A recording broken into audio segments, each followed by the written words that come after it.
Welcome, everybody, and welcome, Kim, from Intuitive View today. Yeah, We're so excited to have you. So, me too. really nice to have you here. I'm Terry at Holding Your Space, and Kim's also streaming to her channel. So, I there will am. be chat in both chat rooms. Great. And you can hear me okay and everything? Yeah, I yeah, forgot it to ask sounds you great. before. Yeah, Okay, yeah, good. I know. I forgot Good, to ask good, good. too. Yeah. That's one thing I did get is a microphone. We were talking about Oh, good. backstage, like what to do, what to do. Yeah, So, yeah, yeah. good. So, I know 2024 is supposed to have a lot of interesting things coming in. And I feel like people are a little apprehensive about it, but really excited about it too. So I love that. Thank you for coming on and talking about it. Thank you. Thank you for having me. Hello, Yeah. everybody. Yeah. So, what do you feel like the changes are going to be, or do you feel like it's climate? Um, some people are saying that physically there'll be a lot of changes on the planet this year. So, Yeah. So probably about, I guess it was about mid-September, I got a message from my guides. It was kind of weird how it came in, but it was during a live, and during, I think it was on Thursday Night Live, and um, they said that the fall and winter were going to be crazy. It felt like just a lot of chaos and chaotic energy, and then a couple of weeks later, the incident in Israel happened, and all of that started to kick up. So it was right before that, and I got a when it came in, it was kind of sudden, and it was on the back of another question. So it was just odd how it came in. And at the same time, they said a lot of people would be leaving in groups. And they had given me that message before the pandemic. So I knew something was about to happen or about to something. But they always, you know, temper it with um, there isn't, this is all leading somewhere, and it's pushing us to awaken, to crack open the ego, basically. And we learn fastest and more deeply when we are in when we have challenges. We don't tend to learn when everything's going great and everything's perfect. It's when those challenges are brought up and we have to face things or face stuff, and so that was one of the messages that came in, was the fall and winter were going to be crazy and very chaotic energy. In March and April, something lifts. I don't quite know exactly what it is, but it's something that kind of lifts the energy and changes it around spring, early spring. hmm, And so I think that I'm not, I know this is anytime we have an election year, especially under the circumstances we've been in for the past, whatever, 7 years, 8 years, yeah. it's not going to be normal. It's going to be a lot of a roller coaster ride and kind of ups and downs. But I Yeah. did feel like we're going to have a lot of help from the other side coming in. So there'll be, I feel like the energy will kind of be a mixture of feeling like we're teetering on the edge, and then we're kind of at the same time being sort of upheld and supported. So I feel like it'll kind of go back and forth, and so I think the best thing to do is to, what we usually say, right? Find your center, know those things that can comfort you, bring you to the present moment, those kinds of things, because but that is the feeling. It's kind of like a rocking and rolling, kind of a harshness to it, but also this supportive, holding energy that just feels like it's going to be there for anybody who seeks it out, because we'll need it. Yeah. So those are the kinds of messages I've been getting, and a very harsh winter. I got that too, is that it's going to be kind of a harsh winter weather-wise. In my 2024 predictions, it said that it put it as though Mother Earth will continue to cleanse herself, is kind of how they put it. So, and that to me is a lot of different weather things going on. So that's what I got. How about you? Wow. I did too. I got the winter. I saw as being very not desolate, but like kind of um, like almost so cold you couldn't breathe. Like there's just this kind Mm. of wide out coming in to different places, not everywhere. And I did see a lot of changes on the planet, the tectonic plates, Mhm. things going on this year, for sure. And I loved that when you talked about that we're being held, that you had your hands like this, like you're holding somebody, because that's what I see in meditations right now, are the angels are holding us, Okay. Yeah.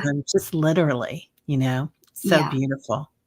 Yeah, yeah. But I do feel like we're being supported so much. And I mean, I feel it in my room even more so because I do a lot of Mhm. meditating in here, and it's always kind of full. There's always a lot of Right.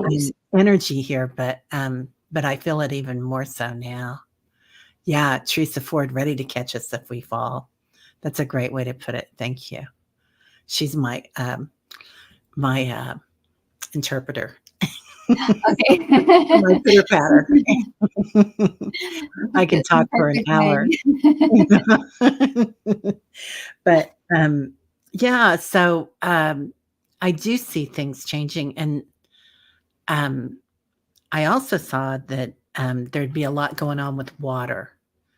Mm. Do you see Mhm. anything with that, like the drinking water and waves, the Oh, kind of oceans, stuff. and Um, excuse me. yeah, it's funny. The one thing about water that I got, that I thought was really interesting, and an interesting way to put it. Um, but I had asked about the upcoming election, and I said, if Trump gets the nomination, what's it going to be like? And they said, it, it's just the funniest imagery. I'm like, that is, I would not come up with that. But they said it would be like a campfire taking on a tidal wave.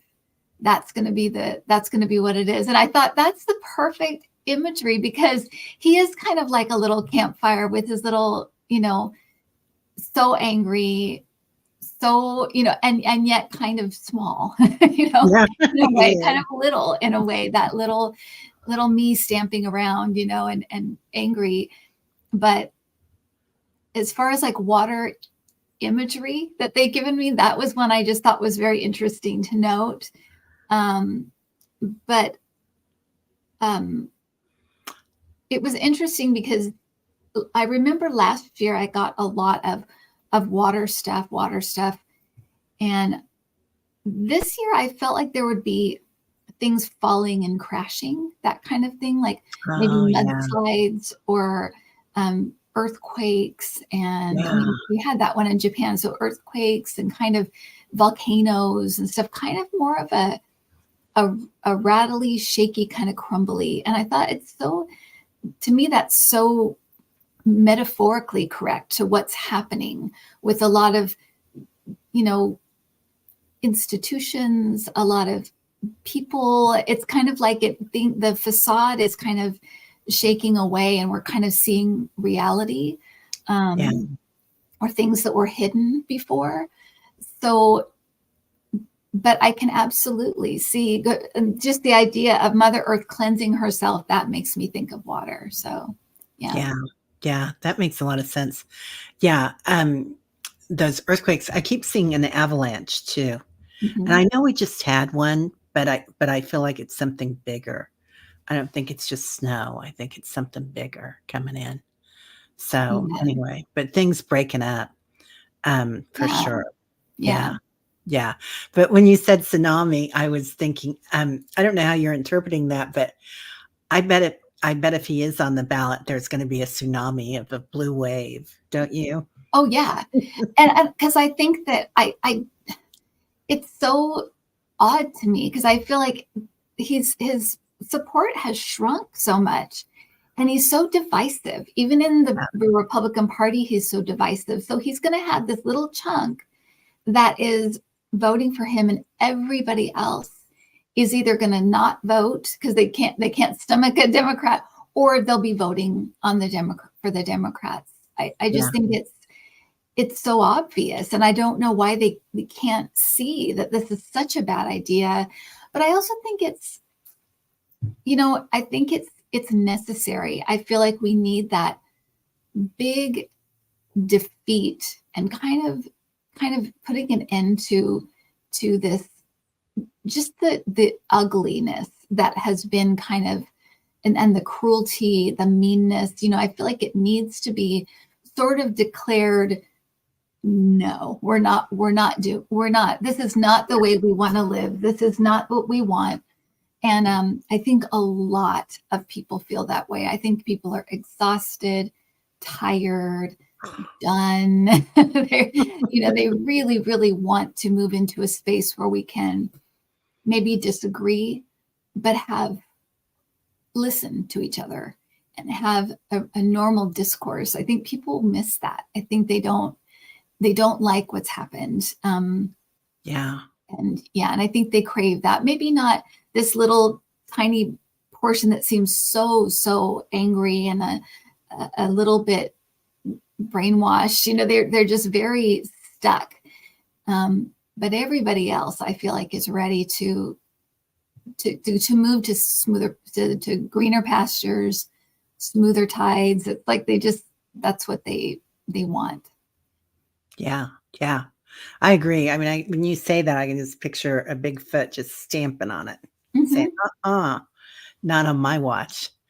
But, Yeah, I mean, I yeah. hate to put it that way because I don't mean stamping out people individually. I just No, no, mean no, no, no, no. mean ideas. Yeah, yeah, the idea of it, the premise of, um, that you can control people and women's bodies and, our right to marry whoever we want, Mhm. and, yeah, just those ideas are not what we stand for as a Yeah, people. yeah. So, yeah, yeah, and I feel like, and I'm glad that you brought up, like, um, other structures too, like the banking structure, like that we allow to have, car loans that are, that you can go in and get your a title loan, or Right. the paycheck loan, or all this, that these people, it just keeps people in, constant trouble, right? That Yeah. constant circle of poverty, or Hmm. just above the poverty mark. So, yeah, Exactly. Yeah. yeah, Exactly. yeah. Gotta change, gotta stomp that Mhm. out for sure. Well, I Yeah. love that. So, what do you feel like, then with, say, our emotions? Like, since we did the physical part, getting into the emotional part of it. Like, how can we keep ourselves mellow and, aware? I've been getting a lot, at least personally, a lot of personal messages about detaching, not being pulled into the drama, not being pulled into, and by that, it just means it's usually emotionally. That's what gets you, like, you start, and then you get drawn into the drama, and then you start defending yourself and getting in these defensive stances. And I've really gotten a lot of messages about stay stay detached, stay a little bit back from the chaos. Um, be aware of it, be alert to it, but try to be separate from it, not getting into the fray, into the, whatever argument is going on. And I think that it doesn't mean that you don't care. I think there's an idea that if you're not involved emotionally and if you're not, right in the middle of everything, that you don't care. And it's really isn't that. It's about adding that kind of energy and making it stronger, making that chaotic energy and that kind of fuel that it needs to keep going stronger. When you pull out of it and pull back from it, you're able to kind of see it for what it is, and then you can act instead of react. And I think that's a much more, it's so much more productive, than to just react with emotion and jump in and start just, doing all your, saying whatever you're upset about and typing away that energy and adding to it. Pulling back and kind of, and a really good technique is to test it by watching the news or watching a reality show. That's a great way to do it too, because there's a lot of emotion and a lot of ego and stuff. And if you can pull back and pretend like, if it's the news, pretend like you're watching like a past broadcast. So like it's done and already happened, and you're kind of stepping back and watching it. And it gives you that space that you need to pull back from it. And with reality shows, it's funny because they're so invested in whatever little thing they're freaking out about, and you have no investment at all. So you're kind of just observing it. And being in that position of the observer, there's so much more power there, because then you can respond or act in a way that is thoughtful and more true to your true self, not the reactive, identity, little me, ego self. It's a bigger and more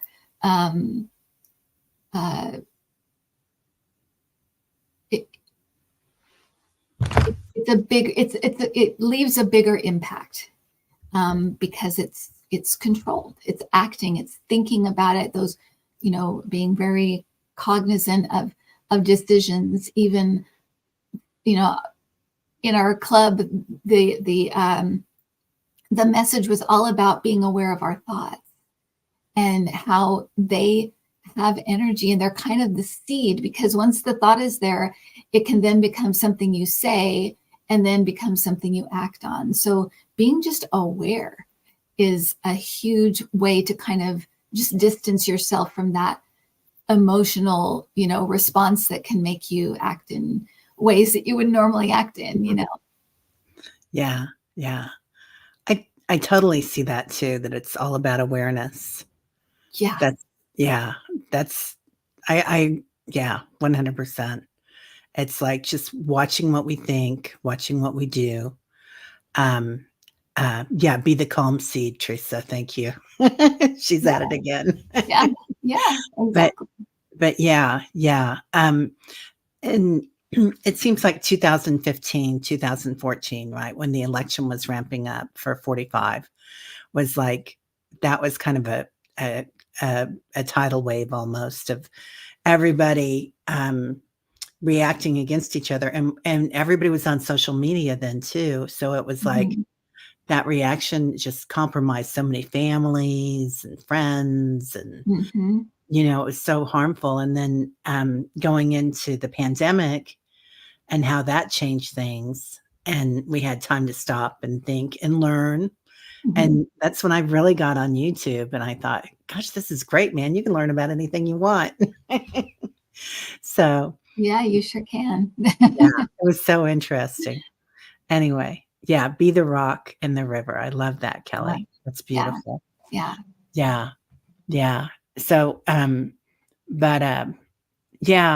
I feel like all this energy coming in this year, and being aware of that coming in, and being aware of the golden opportunities. Like, I feel like it's a golden age, the beginning. Say that again. You skipped out on Oh, my end. Say oh, that I'm again. sorry. No, I that's feel probably it's probably me, probably my connection. well, ours too, but, kind of a golden age coming in for science and, arts and information, like a golden age for community Mhm. too. So, Yeah, I felt like in the next few years, I mean, it's already been incredible. If you go back to, the late 70s to now, the technology, it's mind-boggling. It really, really is. And it felt like it was just going to accelerate, and that there isn't, in my 2024 predictions, it was different than other predictions that I've done. I wrote it down, and it had I think it was Gina or somebody said it sounded like kind of higher masters or something. It was different. It had a different voice to it than like when my guides translate things, give things to me. It was just different. And one of the things that they really emphasized was that there were going to be a lot of discussions, and even on Capitol Hill, about AI, and that it isn't anything to fear.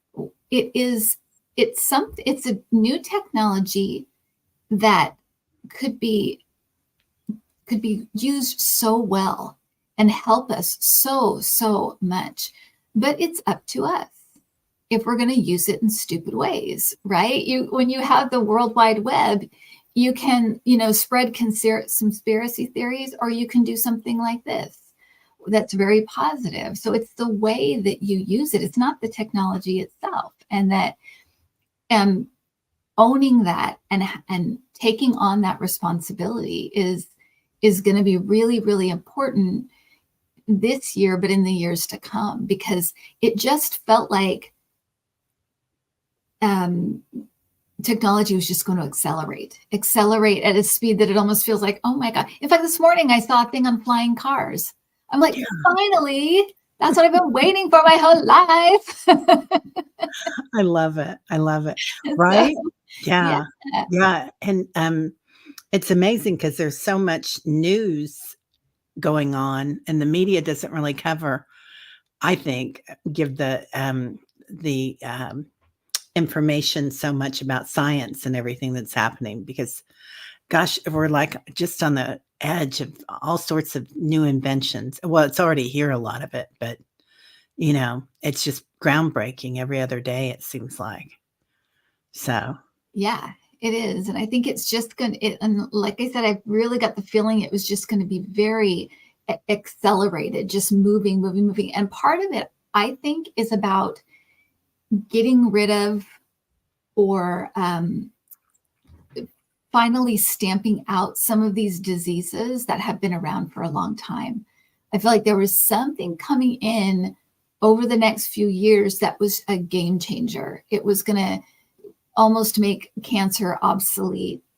All these weird, like immune deficiency kind of things that we, autoimmune diseases and things like that have been just such a kind of a mystery in a way, are going to be figured out and stamped out. It just felt like everything was going to accelerate in such a positive way if we let it. It's kind of yeah, like we have to get out of our own way, not allow like the prescription drug companies to, lead us in the in medical decisions. We need to really start to, again, just take responsibility and own it, and then let it work for us. yeah, yeah. Yeah, that's, big pharma. I mean, that's just crazy when you look at it, with awareness, right? And think, "And now how could this have possibly happened in this lifetime?" That they could say, "Oh, well, you could have this, uh, drug that would prolong your life, but it's gonna be 40,000 a month." Exactly. Yeah, Exactly. And yeah, we saw with, the drop in insulin, how effective that's been to have that drop way, way down. It hasn't hurt them one bit. And it it shows we can do it. It Yeah. shows that if we stick together and we make a demand together, that we can do it. That was another thing that I kept getting. Actually, over the last week was the movie "It's a Wonderful Life," and I know that in that movie, that is all about sticking together. And I thought, one thing that you can say whatever you want about the Democrats, but that is one thing they have gotten really good at over the last 7 years is sticking together. And when we worry about the election or what's coming up, it's like that's all we have to do. All we have to do is stick together. And Yeah. one of the lessons out of this is going to be cooperation and seeing that how much power we have as groups. We're seeing that with all of the striking going on, all of the strikes going on, and things. You're seeing that if we come together, we pull together as a group, we can really do anything we want to. Yeah. Yeah, definitely. I feel like that too. Yeah, community's been a big thing coming in that my guides have been talking about. And like community and making sure that we've all got our communities around us. Like, our communities here, like the chats, everybody's made so many friendships and sharing so much knowledge and wisdom. And then also um, at home, connecting with people physically, which always isn't my favorite thing, but but Yeah, it's nice. it is, and I think after the pandemic, you had a lot of people either, um, and particularly light workers. I think because I know that I'm guilty of this myself. That it's just easier to stay in my own energy. And so Mhm. it's kind of like you kind of cocooned and you're able to manage so well when you're just cocooned like that. Right. But Yeah. then we did our retreat, and I have to say that when you're able to share such a positive energy with a large group of people, it's so inspiring. And um, and I think that it's necessary. And so, especially light workers, I think right now need to get out, mill around, because you do affect people with your energy. When your vibration is high and you have a positive energy, it does affect people, whether they realize it or not. And especially if you can interact, out in the world, it really does make a difference. And so um, I'm trying. I think that is one of my New Year's resolutions, is to just get out more, get out of the house more, be around and about more, because um, it's too easy when you're just in your little cocoon. It's too easy to just think I'm fine. I don't, I'm good. I'm not. People definitely challenge you. Yeah. Whether you're in line at a store or you're, waiting for whatever, it challenges you. And I think a lot of us have felt not strong enough for extra challenges. It's like we can only handle what we can handle, but it is time. I think this is a great year to get out and about and kind of, if you work on your energy and you like keeping your energy or your vibration high, that's something you work on. Get out and spread it around, because it does make a difference. Yeah, I have noticed that, like, just going to the, hardware store today, it was like, this woman gave me a double take because I was smiling at her, and she was like then she smiled, and I was like, "Okay, done." Yeah, Bam. yeah, and it is little things like that that Yeah, can just lift people enough to maybe start a new trajectory, or a new or even just lift the vibration enough that maybe they go and do some positive, nice things. It really is a chain reaction. So yeah, it yeah. really is. Um, I was watching, well, it was on YouTube, but it was an old thing, interview with a guru, Siri K, I think is his name. But anyway, he was so fun and childlike and, smiling and definitely just off the charts with his light coming out of him. And and he was talking about how, you never know who you're going to meet on the street that's an angel. Like you just have to look and they're out there. And then sure enough, same trip to the hardware store today. There's an elderly gentleman walking around wearing an old coat, almost looked like he was homeless, but he wasn't. I mean, I saw his car and whatnot, and a face like an angel, like just Oh, light filled and so beautiful.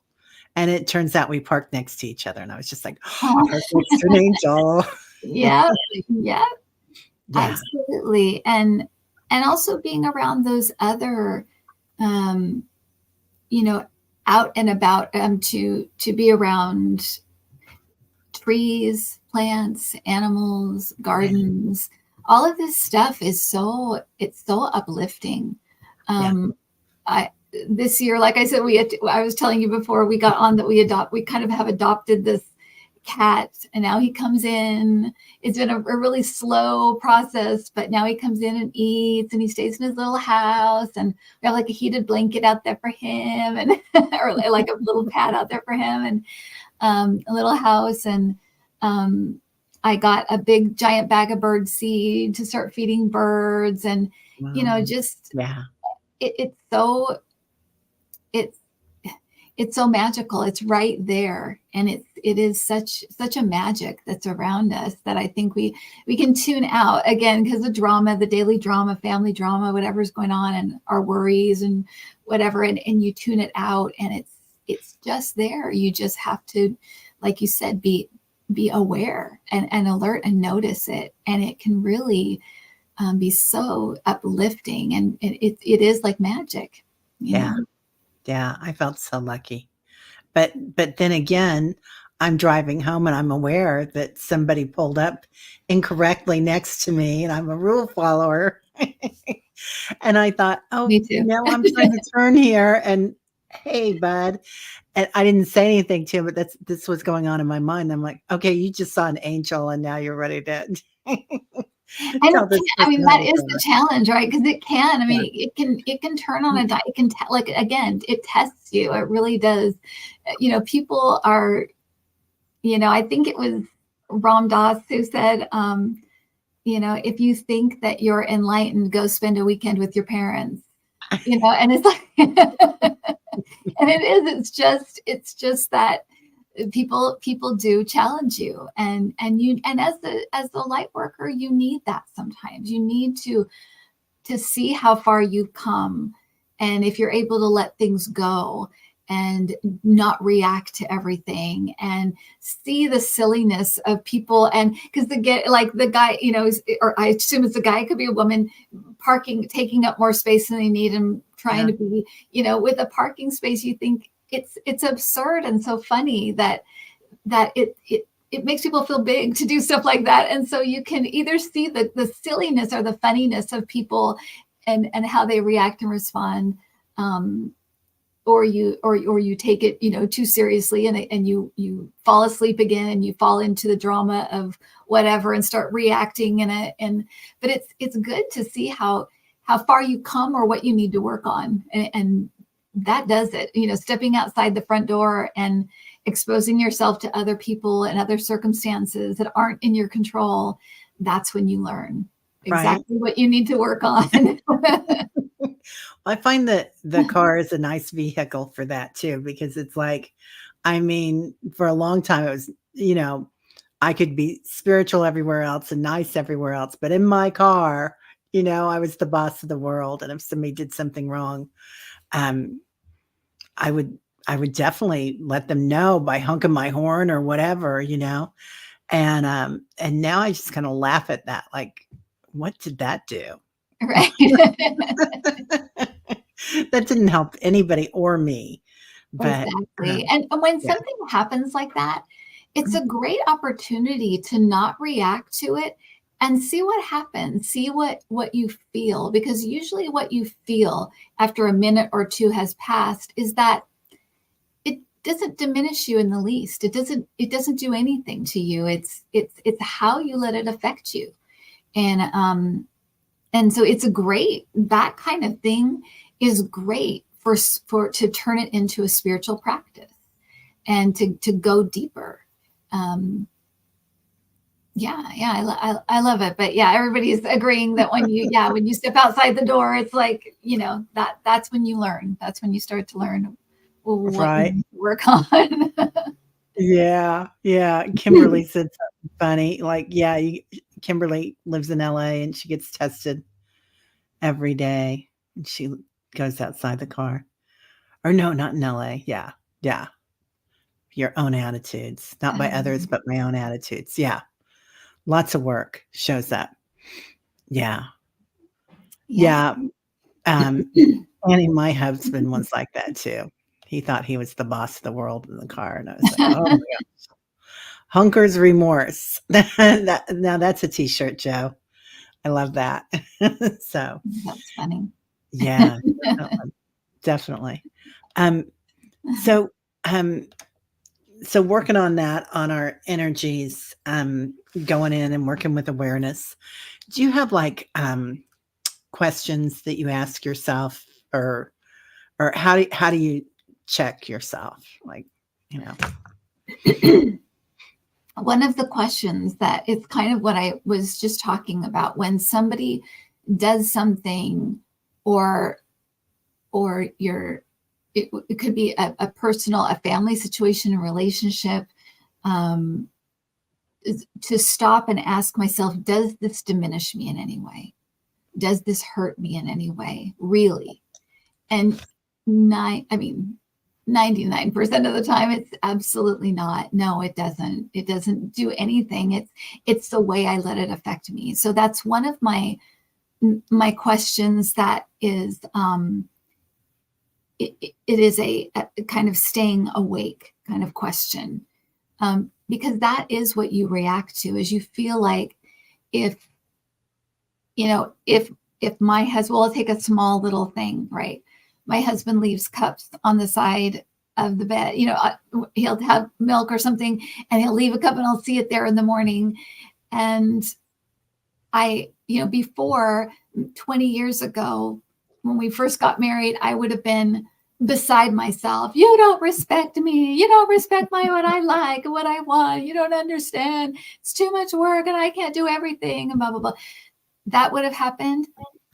Today, I'll see it, and I'll ask myself that question. Does this diminish me in any way? Or does it diminish the love I have for my husband, or the love I think that he has for me, or that I believe he has for me? And it's always no. But it's a great tester, because it's one of those little niddly things that you have as a couple, or as a and sometimes I'll pick up the cup and just take it downstairs, and other times I'll leave it, but it's fun to just kind of to notice your own response to things. And so I'm always kind of asking, and kind of just, again, stepping back and kind of watching from the observer position. What does this really mean? Does it mean anything? No, I'm making it into something. I'm making it into, you don't respect me, or whatever. That's the kind of thing that I would just go right into like clockwork. And especially if you have triggers, like certain triggers, it's always such a great idea to stop, ask yourself that question, or just ask, what is happening to me? What is this taking me back to? Or why is this such a trigger? Even just being able to put that distance between you and the reaction, it's so helpful, and it leads to such growth. Yeah, I love that. Yeah, that stop and listen. Yeah. What about you? Do you ask yourself questions, or probing questions? Well, it was always, who am I? That was my thing. Like, well, who am I? if I'm this person, or who am I if I'm that person.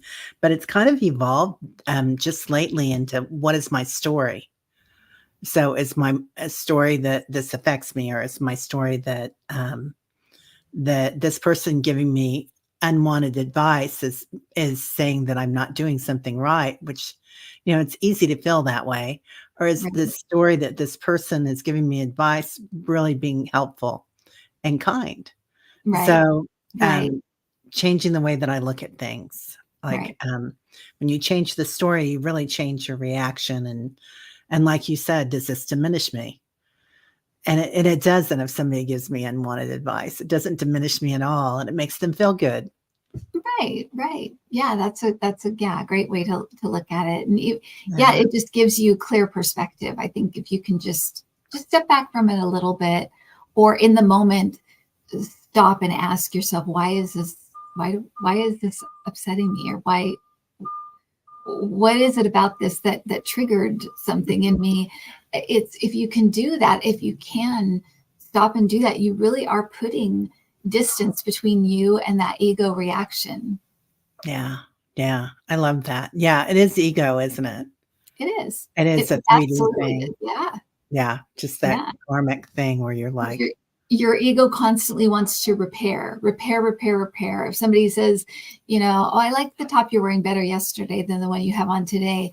Well, I don't. I like this top. Why are you saying that? You think that color doesn't look good on me? You can go right into that, that ego thing that happens where you're trying to repair whatever you think they just did to you or took away from you. If you can, if you can step back from that and and ask yourself, or just pause for a second and make sure you're okay. And if you've been diminished at all, and it isn't usually, any yeah. big deal.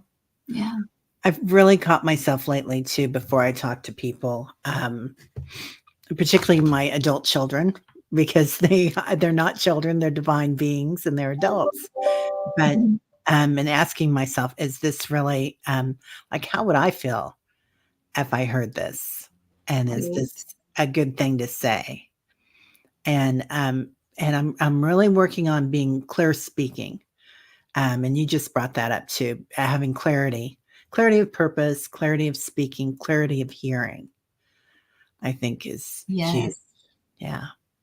Yeah, exactly. I was just gonna say, listen. Yeah, just listening, not even having to say anything. So especially that's one thing that I have learned to do with um, my daughter, with Cassie, because I was a when she was little, especially, and got into the teen years.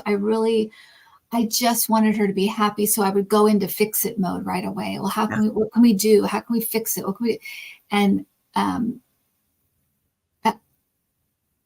as she got older, that would be more anxiety producing, and so I had to learn to just listen and resist that mom in me that wants to just fix it, fix it, fix it, and make you happy and make you not unhappy anymore, making sure you're okay.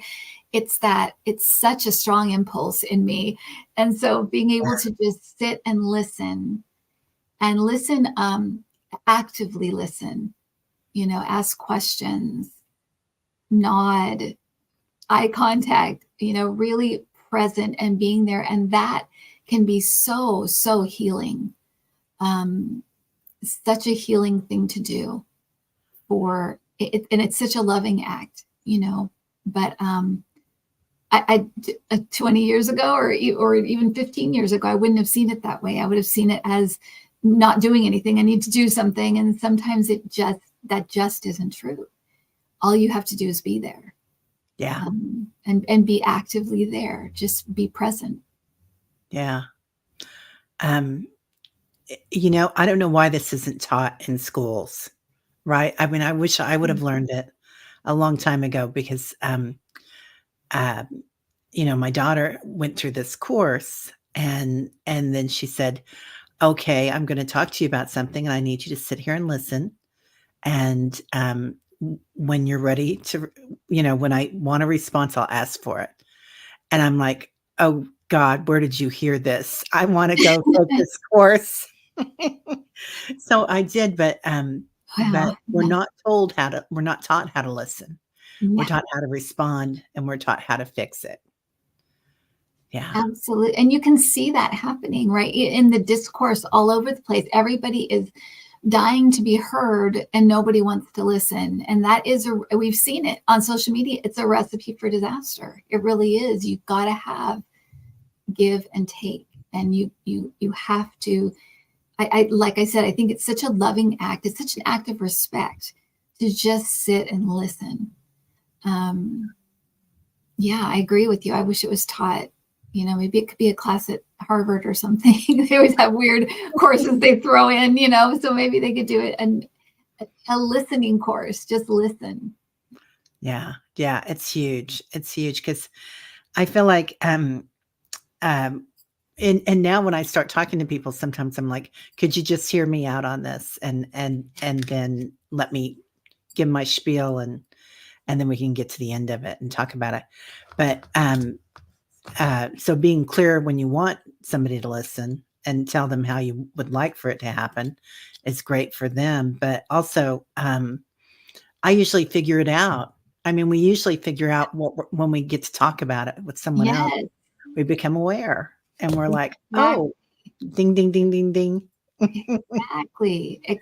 I remember one of the most productive, my brother-in-law who passed away, he just passed away.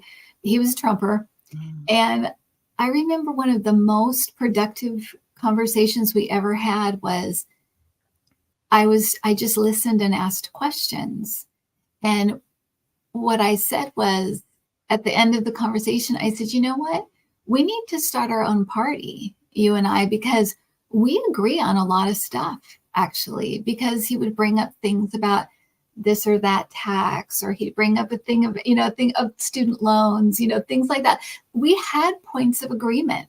And Yeah, once I could kind of allow that kind of just listening and asking questions. Why do you feel that way? Or where did you, and not come in as that kind of blaming, well, listen to me and I need to say this. And I heard that before and that's not true. But it was so interesting. And we always got along. We had, but also he was one of those people that I was like, we agree on, both love music.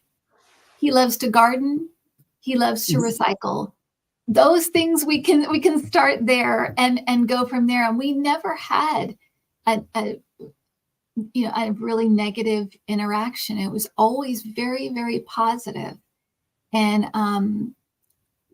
and so he never ever bought into liberals or evil and that kind of stuff because he knew people that he loved that were more liberal than him. And but that was one of the most productive meetings I ever had with someone with with kind of in that. And it was early on, it was like 2016, but stuff really hadn't happened yet. But Yeah, it was very, very interesting. And it taught me a lot about being able to listen. And again, it didn't diminish me at all to hear stuff that I knew wasn't true, but I listened and I asked questions and it was a really, really positive interaction. It can happen. yeah. That's huge, that's huge. Social discourse, we don't, Yeah, it's not yeah, easily done anymore. no, I think it no, I think it's starting again. I think people yeah, are getting there, but, yeah, a lot of times, I feel like we join other people about, what conflict discourse, kind of like, we don't like this and they don't like that, and mhm, that's kind of a different energy than, well, this is what I love. Like almost everybody loves their family, right? So that's kind of a given. And you can look at this person and say they probably really care about their family. So let's start there. exactly. Yeah, Yeah. exactly. There's a lot, so much. I do believe. I don't know who keeps saying it.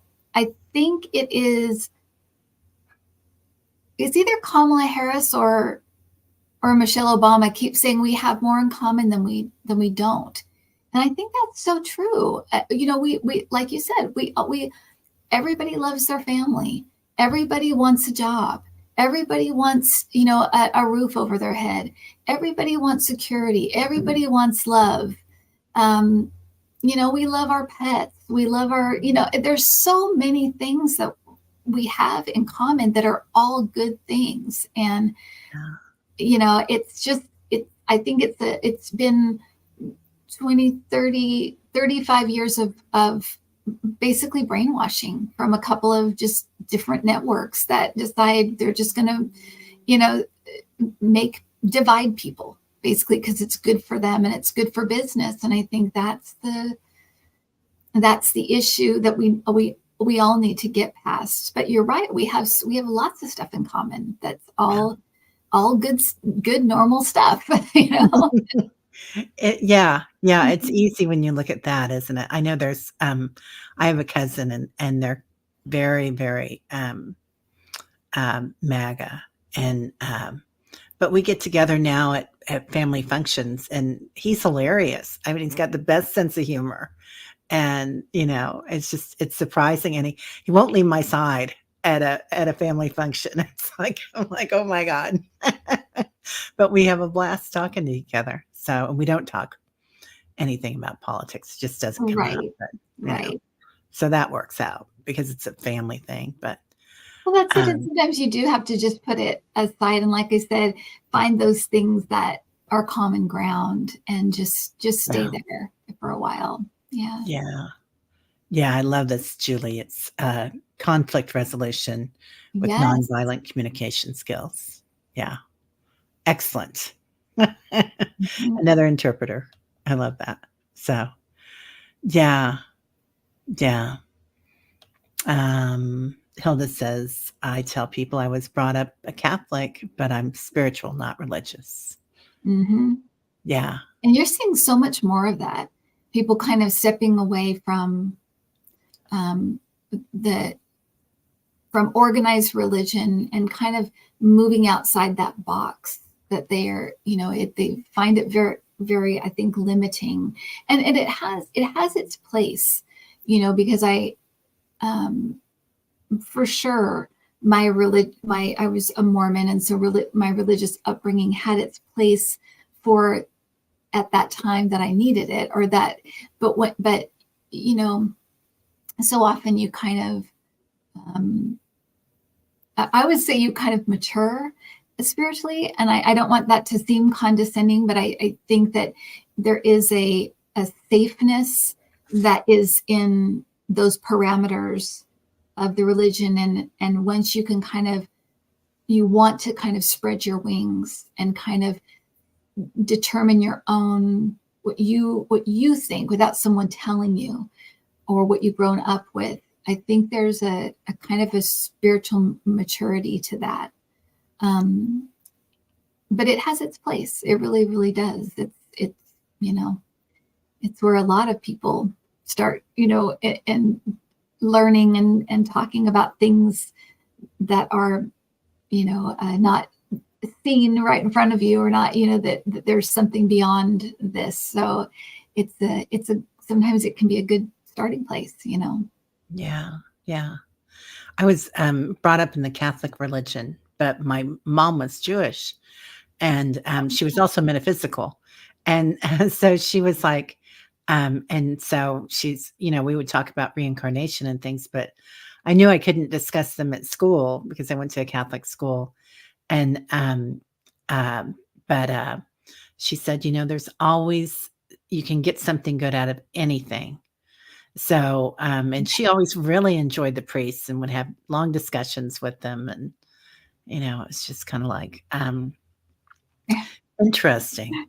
So, finding that, but I did feel like, when the kids were young and we were in the church, and it was such a nice sense of community. Yeah. So, that's Yeah. huge.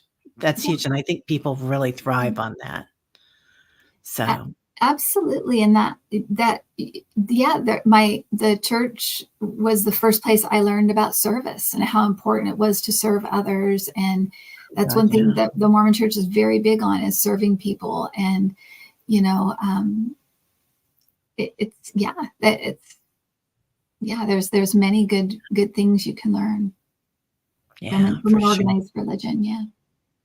Yeah. Oh, Joe left the pulpit 9 years ago. Oh, Wow, Joe. Amazing. wow. Yeah, it is interesting. And, um, so and kids now, they're so not interested. They're just like I kinda went back to the church to raise my kids because I thought, "Oh, well, they're gonna get something out of this," but, Mhm. they're not interested in any of the constructs that we have. Yeah. Yeah. At least that's the way I see a lot of them. 'Em. They're not interested in, the ideas of original sin or Right. whatever, and somebody telling them what to do, I think is really something they don't care for. Yeah, the It's people are actually those kind of parameters and that kind of, boxed inness is very counter to who we really are as spirits. We have such freedom as spirits. And I think these young people coming in, they're coming in at a higher vibration, and they're coming in as pretty old souls, So I feel like they're just yeah, you're right. It doesn't appeal to them. It just doesn't. Yeah, no, it doesn't. They really are coming in as old souls, aren't they? Yeah. So, Yeah. Yeah. Or uh experienced souls, I should say. yeah, there you go. They are, they're amazing. I'm so excited about them, and I feel like, yes, they get really, involved in technology, but that's the future. Yeah. So, yeah, Yeah, absolutely.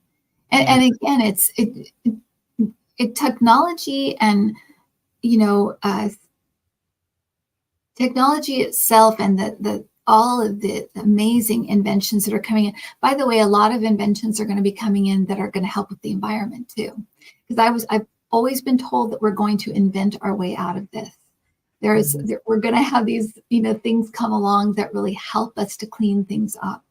But but these things are neither good or bad. It's how we use them, how we apply them. And so we should not have any fear about AI or things like that, because it's what we are going to do with it. And maybe that's it. Maybe some people don't trust mankind, um, but I have a lot of hope. There's definitely more good people on the earth now than there have ever been. Um, go back and read about ancient Egypt, and you'll see how much we have evolved. And it's so obvious to me that that we're headed in the right direction, and people are waking up constantly. I keep having new appointments, people that have, because a lot of times I would get repeat people that I would, in mentoring appointments, and I'm getting so many new people that are just starting um, into this world, and they're just stepping out. So this is accelerating. People are opening up in a way that I don't they never have, I don't think, in the history of mankind. I feel like we're just awakening, awakening, awakening all the time. And there's so many good people on earth right now. So many, way more than I believe, than the weirdos and the the meanies and all these people that are, whatever, taken in by, all the, conspiracies and want to hate everybody. There there's so many more good people. There just are. yeah, You can see it when you see a natural disaster happen. The way people come together and help each other and pull animals out of, you know, risk their own life to save a dog. I mean, it really is unbelievable, the kindness and goodness of humanity that's out there.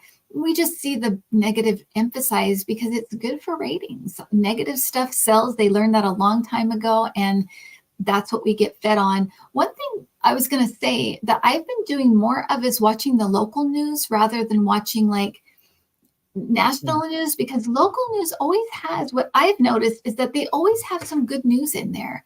They always have yeah, like what's going on at the fairgrounds, or it's the flying cars. I saw that on local news. I didn't see yeah, it and any of the national news that I watched, it was all about Trump. So so try that. If you want to know what's going on, but you don't want to go into the muck of what the media can be, the local news is a great place to go just to figure out what's going on. And then they usually have some good stuff, some stuff that's really lighthearted or funny, or and we need that stuff. We need to remind ourselves that the world they paint on the television isn't really what's going on really with everybody. It just sells. That's all. It Yeah. keeps people tuning in. It makes them afraid and makes people tune in. Yeah. The local news is amazing. I love it. And I go to a few little ones like Scientific America and stuff like that. And there's interesting little things to learn about that, Absolutely. Yeah. Yeah. So people are asking, are you taking appointments for readings? So I'm not, but I will tell you, I will break the news story on this channel, but I'm just about to launch mediumship, which I've never done as like appointments. I do it in my mini readings for the club. But about a year ago, I started getting messages about doing mediumship. And I was like, no, I'm not doing that. I don't feel like I feel like I can do mediumship, but it's not really my thing. So I was kind of like arguing about it. And I know there's so many good mediums out there, just like there's so many good psychic readers out there. And so I'm like, no, I don't think I'm doing that. And they persisted. And then they kept saying with a twist. And I'm like, with a twist? What would the twist be? And then one night I was doing orbs and I was like, it's going to be mediumship through orbs. So what it's going to be, and I'll just tell people what it is. And Gina was one of my guinea pigs, so she's here. She's here now. But basically what I do is I have to say it's very time consuming. It takes me about a week to do one appointment, but I get your information, the loved one you want to speak to, or the pet. You can do a pet, the loved one you want to speak to, or the pet. You get to ask 3 yes or no questions. And I film a whole session with your loved one. And I have to tell you, Terry, I was gobsmacked at what I was getting, because I did some kind of guinea pigs to figure out how to do this, how long it would take, what it would look like. And basically I film a whole session with your loved one. They answer your questions in real time. I ask the question, they send out an orb to answer the question. In the ones that I've done, you can see the silhouette of your loved one standing there throwing out orbs. It's incredible. It really is. I believe that it could be one of those things that if you are stuck in grief, or you can't quite get past your grief, it could be one of those things that could take people over the threshold and help them to see with their own eyes their loved one is fine. They're right there. You can talk to them. It's just that we cannot perceive them in the same way that we could in the physical body. But they last about 40. The connection lasts about 3 to 5 minutes. That's about how long I can get it. And that takes about a week to work up to. I work with your loved one all week long. Wow. And then I sit with an appointment. We watch I tell them what I perceived and kind of what to look out for. We watch the footage together, and then they can ask any follow-up questions they want to ask. But the appointments I've done so far, if this is any indication of what it's going to be, it's pretty amazing. And it was not my idea. It was not my idea at all.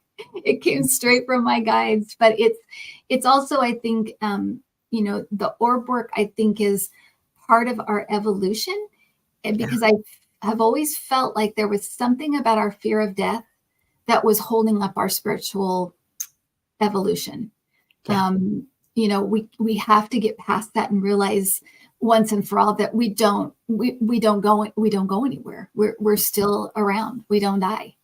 Yeah. Hi, Debbie. Oh, thank you. Oh, hey, honey. So that's Um, I'm going to talk about it on the channel, but that's what I'm working on right now, and it'll be probably launched in the next week or so. And I have to preface this by saying the appointments are a little more expensive because it is time consuming, but it is, to me, I love it. I love it. It's so amazing. And then the other thing is that it is, I can't do that many because it is so time consuming. Right now I can do about one a week, but I'm assuming it will get faster and I'll be able to add more appointments. And yeah, so yeah. anyway, Yeah. that's what's coming up. I am floored. And when you were talking about that, and I was just like, "Phew," so much energy going on with that. That is it's a game changer in I the feel, spiritual and world. I don't want it to sound like I'm tooting my own No, horn, but no, I no, no. believe you're right. I think you're right, Terry. I think it's a game changer, Yeah. and like I said, I think it will reach those people who are deep, deep in grief. It will be something that really does give them just a hope and an understanding that that their loved ones are not gone at all, at all. Yeah. Yeah. Yeah. Definitely. Oh gosh, that's amazing. I love that. Love, love, love that. Thank you. Well, thank you so much for being here. Man, I can't believe that. That's exciting. I wanna see it. I wanna do it. I would definitely wanna do it. And Kim also has membership. So those of you that are asking for other readings, you offer readings within membership. Yes, in the membership, that's really the only place I do like we do mini readings, and or get at least one a month. I kind of split up the group now that everybody can get one every month for sure. And that when I do personal and mediumship questions, and then political questions on Thursday, every other Thursday. I'm on with Debbie tomorrow night. I do that every other Friday. I love And that. then the Sunday show. That's just Yeah. all spiritual stuff. Yeah. Wow. Wow. That's a lot. That's a whole lot. Are you doing any membership or not membership classes? I know you and Debbie were doing a We're lot of. working on one right now. We're actually working on a class for channeling. Wow. Amazing. Okay. Well, this is exciting news, everybody. So, all right. Well, thank you so much for being here. And I can't believe it's already been over an hour. And everybody else here, thank you for being here too. And Thank you for having me, Terry. I always love to chat with you and oh, chat we with your always love people. it. We always Our love people, it. I guess. Yeah. Yeah. All right. Well, thanks so much, everybody. We will see you later. Bye bye.